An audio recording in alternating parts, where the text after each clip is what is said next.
In today's video, I'm going to teach you how to connect your account on Basecamp with Google Drive so you can easily attach and manage your files inside your projects. Let's get started. First, open Basecamp and go to your main dashboard. From there, open the project where you want to connect your files. Once you're inside the project, click on the Docs and Files section.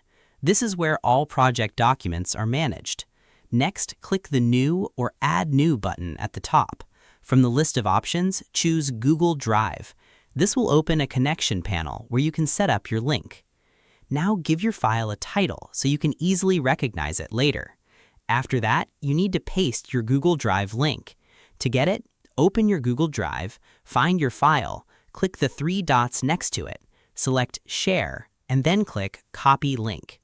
Once you have the link, paste it back into Basecamp, choose the correct file type if needed, and add any notes to describe it. Finally, click Post or Save. Your Google Drive file is now connected and accessible directly inside your Basecamp project. And that's it. You've successfully linked Google Drive with Basecamp in just a few simple steps.